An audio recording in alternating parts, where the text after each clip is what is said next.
All right, ladies and gentlemen, welcome back to the channel. Today, we're going to be talking about the New York Giants. Now, I know you're in the same division as the Philadelphia Eagles, the Dallas Cowgirls, and Washington, but I still think the New York Giants, as far as the NFC in general, even, I think they're one of the best up and coming teams, slept on wild card esque squad that you have available to you. And I look at guys like Daniel Jones with Brian Dable. I take a look at some of their new pieces, whether it be through the draft or retentions or free agent acquisitions like Bobby Okereke. And I take a look at this team, granted, with everything that happened last year, where you're coming off a winning season, you're coming off a playoff victory against the Minnesota Vikings. And I just really like the long-term outlook of this New York Giants team. And, I get it. The big contingency right now is, all right, we can look at free agency, we can look at the draft, we can look at who they lost, and all of that means whatever, because at the end of the day, it's going to come down to Daniel Jones. And I take a look because, the NFL media and everybody is kind of flaming the Giants right now for signing Daniel Jones to a 4-year, $160 million contract. Personally, I look at it and I'm thinking to myself, he just showed me what he is. I know he threw for 3,200 yards. That's not crazy, but that's not bad. He threw 15 touchdowns and 5 interceptions.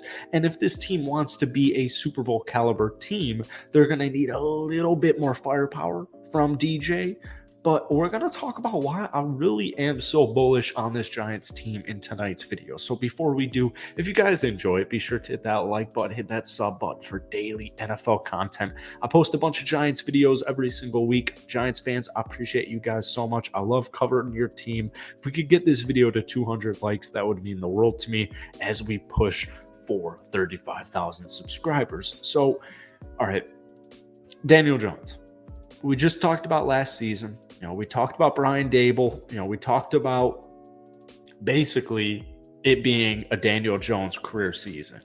And once again, if you're like an Eagles fan, if you're a Cowboys fan, or if you're a rival fan, you take a look at those statistics, you're like, okay, cool, congrats. He threw for 3,200 yards and he threw 15 touchdowns. Like, I don't know what I'm supposed to be impressed with by that. Well, when we dig a little bit deeper and we take a look specifically at that playoff victory against the Minnesota Vikings, that is exactly what Daniel Jones needs to do. Make some throws, make throws when you need to make throws, make plays when you need to make plays, but more importantly, limit turnovers, right? We have Saquon Barkley for a reason. We want to control the time of clock. We want to control time of possession and beat him in the trenches and just continuously dominate and control the football game. And so I don't need Daniel Jones next season to be like a 35 touchdown player and, 5 interceptions again and 5,000 passing yards. I don't need that. But given what he had available to him last season compared to what he's going to have this year, because keep in mind, they acquired Pro Bowl tight end Darren Waller from the Las Vegas Raiders. They drafted Jalen Hyatt in the 3rd round, and I think that was a steal. You also got speed threats like Paris Campbell, veteran depth pieces like Jamison Crowder. You still have Darius Slayton. You still have Sterling Shepard.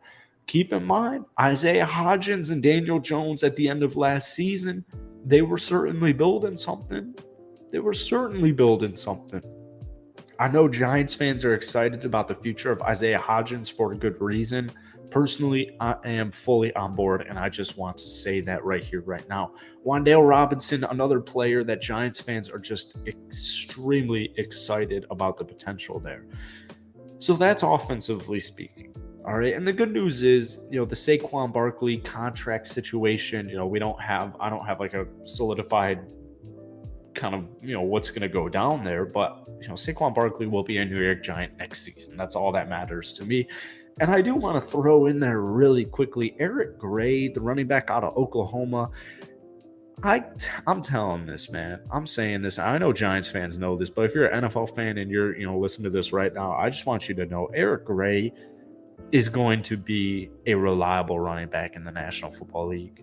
I mean, genuinely, if you scouted this guy, if you analyzed him pre-drafts, there's pretty much no downside to a player like Eric Gray. The coaches love him. His teammates love him. He's a good player. He can catch it. He can run it. He can do whatever you want him to do. He's going to do whatever needs to be done when his number is called.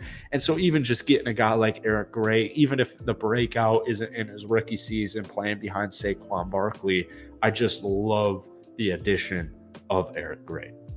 And speaking of the draft, this team in general just had a great draft. We've talked about the two offensive threats and Jalen Hyatt now and Eric Gray. Another offensive player, John Michael Schmitz. It was really cool to see Brian Daboll kind of orchestrating these trades. I don't know how to explain it unless you saw the video. I think I saw it on Twitter, but it was just cool seeing like the war room for the New York Giants during the draft and just seeing how their minds are working and how they're scheming and plotting. And it's just cool seeing it all work out and everything coming to fruition. But keep in mind, man, John Michael, I mean, this guy is going to be he's day one. John Michael Schmitz, day one starting center. That's the thing here, man. When we took a look at the Giants heading into the offseason, it's just, and once again, I understand the contingency is, but Daniel Jones is your quarterback. I've already explained why I discredit that. I don't even put any stock into that. The two biggest flaws with the New York Giants heading into the offseason, as far as I'm concerned, was your center position or offensive line, but more so the center specifically, and the defensive back room, but more specifically the cornerback position. And so that's exactly what they did with their first round pick in Deonte Banks and their second round pick in John Michael Schmitz. You got two day one starters at your two critical key component positions that you needed to pick up. All right, so we pair all that with DJ just continuing to ascend into himself with Mr. Brian Daboll. You brought back Saquon Barkley on a franchise tag. You have Darius Slate, and you have Sterling Shepard, Darren Waller, Paris Campbell, James Crowder. These guys are coming to the team. Defensively speaking, Bobby Okereke, that's 100+ tackles right there. Bobby Okereke, to me, because I've talked about this time and time again on this channel all summer, outside of like Giants fans and Colts fans, nobody freaking knows Bobby Okereke. I'm telling you, man, this is one of the most slept on linebackers in the entire National Football League. And then finally, you have Nacho Raheem Nunez-Roches, because the Giants' rush defense last season wasn't perfect and it was a point of emphasis. So I'm looking at this Giants team, both sides of the football, coaching staff included, and I'm like, I get it, man. You got to play the Cowboys. You got to play the Eagles. You got to play Washington. I get it. It's a difficult schedule. It's a difficult conference, difficult division more so to be in. But I don't know. I feel so good about this team, man. I see at worst 9 wins for the New York Giants this upcoming season. And the good news is, no matter what happens this upcoming year, the New York Giants' future is extremely bright, man. It's just extremely bright. Brian Daboll is perfect. He's the perfect man for this job. And, it's hard, man, because if you don't have a good coach, it makes everything that much more difficult. And that's how much faith and belief I have in Brian Daboll and this Giants coaching staff and players and just top to bottom. So hope you guys enjoyed today's video. If you did, be sure to hit that like button, hit that sub button for daily NFL content. If you want more Giants videos, let me know down below. But guys, what are you feeling? Give me a win-loss prediction on this Giants team down below.